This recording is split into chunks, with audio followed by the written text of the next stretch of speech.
নমস্কার, আশা করছি আপনারা সকলে খুব ভালো আছেন। একটা নতুন ভিডিওতে আপনাদের সকলকে স্বাগত। আজকে মাসকাবারির সব জিনিসপত্রগুলো এসেছে, তাই ভাবলাম ঢেলে ফেলি। ছোটবেলার থেকেই যেই দিনগুলোতে এই মাসকাবারির জিনিসগুলো আসে সেদিনেই আমার বেশ আনন্দ হয় জানেন, কারণ এই খালি কৌটোগুলোকে বেশ ভর্তি ভর্তি দেখতে লাগে, আর এগুলো ঢালতেও লাগে দারুণ। বর্তমানে সমাজে এখন পরিবেশ দূষণ কমানোর জন্য সব কিছু জিনিসপত্রই পুনর্ব্যবহারের চেষ্টা চলছে, কিন্তু আমরা মধ্যবিত্তরা ছোটবেলার থেকেই দেখে আসছি বাড়িতে কোনো কাঁচের কৌটো এলে সেগুলো পুরো ব্যবহার হয়ে যাবার পর ধুয়ে মুছে পরিষ্কার করে আবার নতুন করে সেগুলোকে ব্যবহার করা হয়। যাক, দেখতে দেখতে আমার সমস্ত কৌটোগুলোতে সব মাসকাবারি ঢালা হয়ে গিয়েছে, আরও কয়েকটা বাকি আছে, সেগুলো মামনিকে জিজ্ঞাসা করেই ঢালবো। আজকে দুটো বিকেলে তোদের পাটি সাপটা করে দেবো। আচ্ছা, ওই জন্য 1 কাপ সুজি, চিনিটা হাফ কাপ দেবো। আমরা খুব মিষ্টি খেতে পারি না তো, আর ভেতরে পুর থাকবে। 1 কাপ সুজি, হাফ কাপ চিনি। আচ্ছা, এটা এখন ভিজিয়ে রেখে দেবো। বিকেলে এর সাথে ভিজে গেলে ময়দা দুধ দিয়ে একসাথে মিশ্রণটা গুলি। আচ্ছা, সুজিটা একটু ভিজে ওটা ফুলবে, আর ফুলবে তো।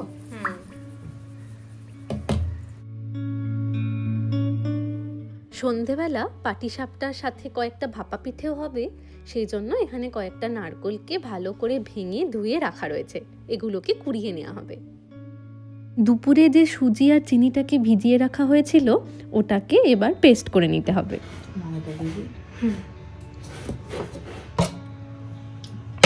আচ্ছা, 2 চামচ ময়দা দেব, তখন ওই 1 কাপ।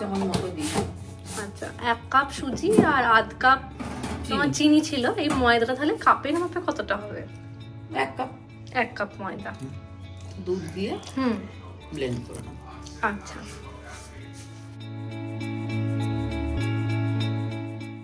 ব্লেন্ড করা হয়ে গিয়েছে, কিন্তু ব্যাটারটা একটু পাতলা হয়ে গিয়েছিল, সেই জন্য আরো একটু ময়দা মিশিয়ে আর একবার ব্লেন্ড করে নেওয়া হবে।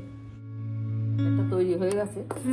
ইচ্ছা করলে নিরামিষের দিনও সবাই, মানে যারা ভাত খায় না, কোনো উপোস টুপোসও খেতে পারবে। আচ্ছা, ওই গোলা রুটির মতো। শুধু তো সুজি, ময়দা, দুধ, হ্যাঁ, আর নারকেলের পুরও দেয়, অনেকে ক্ষীরের পুর দেয়, কিন্তু আমরা আজকে মাখা সন্দেশের পুর দেবো।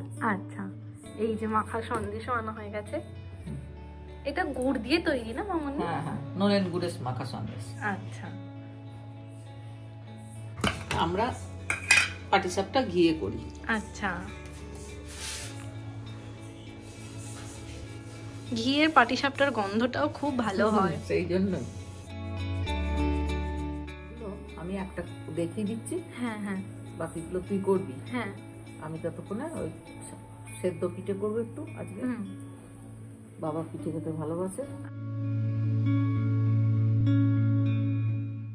পাটিসাপটাগুলো তৈরি করার জন্য দেখলেনই তো, যেরকমভাবে ডোসা বানাই ওরকমভাবে ছোট ছোট করে তাওয়ার উপরে দিয়ে দিতে হবে। তারপর একটা দিক যখন কালারটা একটু চেঞ্জ হবে, তখন তার মধ্যে যে পুরটা আপনারা দেবেন, নারকেল হোক বা সন্দেশের হোক, সেগুলোকে দিয়ে 2 পিঠটা অল্প করে ভেজে নিতে হবে। তো বাবা তো বেশি ঘি বা তেল চপচপে হলে আবার খাবে না, ওই জন্য আমাদের একটু কম কম করতে হয়, হালকা তেল দিয়ে করতে হয়। হ্যাঁ, বাহ, বাকিগুলো আমি করে নিচ্ছি। পারবো। এখানে নারকেল কোড়ানো হয়ে গিয়েছে, রাজা এসে কুড়ে দিয়ে গেল। ওর অফিস চলছিল, কিন্তু অফিসের মাঝখানে একবার ব্রেক নিয়ে এসে আমাদেরকেও একটু সাহায্য করে দিয়ে গেল। এটা আমি আমার ছোট বিয়ান অমিয়র মায়ের কাছ থেকে শিখেছি। আচ্ছা, আমি তো প্রথম আমরা বড় বড় করতাম, তারপর ওই ওখানকার দিদি কলকাতার এত সুন্দর করে পাটিসাপটা, প্রত্যেকটা সমান সাইজে। আচ্ছা, ছোট্ট ছোট্ট, মানে দেখলেই তো মানে ভালোবাসা হয়ে যাবে সেটা খাওয়ার প্রতি। হয়তো ওনার মতো পারবো না, কিন্তু চেষ্টা করি আর কি। এখানে অনেকগুলোই হয়ে গেছে ছোট্ট ছোট্ট করে, আমাদেরও মোটামুটি একই সাইজ হয়েছে, একটু 19-20 আর কি। দিদি কিন্তু প্রত্যেকটা সমান না, এমনই হাতের গুণ। হ্যাঁ, চেষ্টা করি।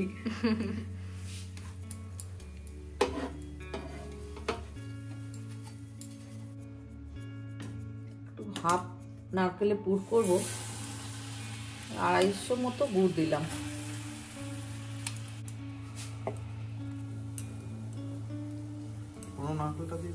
না, একটু কাঁচা পুরে করবো, মিতুনও কাঁচা পুরের ভালোবাসে, আমিও ভালোবাসি। তো বাবা তুই গুড় দিয়ে পুর খাবে।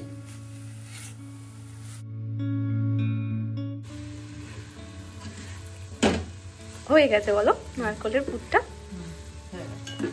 দারুণ গন্ধ বেরিয়েছে। পাটিসাপটা তৈরি হয়ে গিয়েছে, গরম গরম পাটিসাপটা। তুমি এটা খেয়ে দেখো কেমন হয়েছে। তোমার তো পাটিসাপটা খুব পছন্দের। একসাথে বসে এটা তো ডিনার রাতে। এর সাথে এখনো সেদ্ধ পিঠে রয়েছে। এখানে একটা কড়াইতে 2 কাপের মতন জল ফুটতে দেওয়া হয়েছে, তার সাথে দেওয়া হচ্ছে একটু নুন। জলটা ফুটে উঠলে তার মধ্যে দিয়ে দেওয়া হবে জালগুড়ি। ও হ্যাঁ, ওখানের থেকে 1 কাপের মতন জল আবার তুলে রাখাও হয়েছিল। এবার ভালো করে নেড়ে চেড়ে মিশিয়ে নিয়ে যদি জলের দরকার পড়ে তাহলে ওই গরম জল যেটা তুলে রাখা হয়েছিল সেটাই দিতে হবে।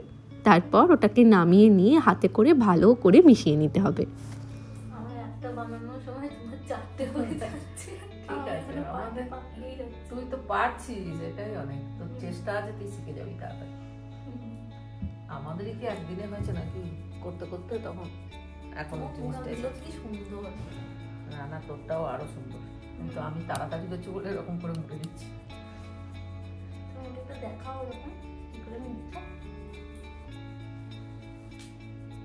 কাঁচা পুরের সেদ্ধ পিঠে খেতে আমার খুব ভালো। এই দুটো মুখ এক জায়গায় করে প্রথমে টিপে টিপে বন্ধ করে দিতে হবে গোটা মুখটাকে। সুন্দর বন্ধ হয়ে গেল। এবার আস্তে আস্তে আঙুলে ভাঁজে একটু ছেড়ে ছেড়ে একটু করে মুড়লে হয়ে যাবে। আচ্ছা, কি সুন্দর ডিজাইন হয়ে যাচ্ছে, শাঁখের মতো দেখতে হবে।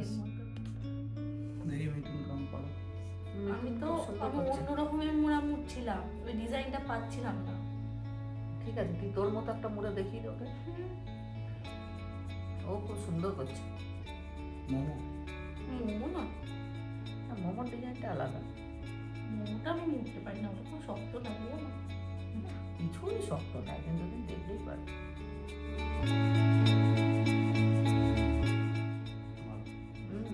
খুব সুন্দর করছে। কিন্তু ওরকম করতে গেলে একটু টাইম লাগে। আমার তাড়া হয়ে গেছে, এখন একটু রাত হয়ে গেছে। আমরা সব ভাই বোন গোল হয়ে বসতাম মায়ের পাশে, সবাই পিঠে করবো। আর মা রেগে যেত, মায়ের কাজে দেরি হতো। এবার কেউ বানাতো পুতুল, কেউ বানাতো সিঙ্গারা, মানে যে যা পারত আর কি। এই দেখ সিঙ্গারা পিঠে দেখাচ্ছি তোকে। কি সুন্দর, দেখ বাহ, ছোট্ট একটা সিঙ্গারা হয়ে গেল সিঙ্গারা। বাবাও ক্লাব থেকে ফিরে পড়েছেন আর এখন রাত 9:30 মতন বাজছে। চলুন আমরা বাকি পিঠেগুলো তাড়াতাড়ি তৈরি করে নিই। এই যে দেখতে দেখতে সব পিঠেগুলোই তৈরি হয়ে গিয়েছে।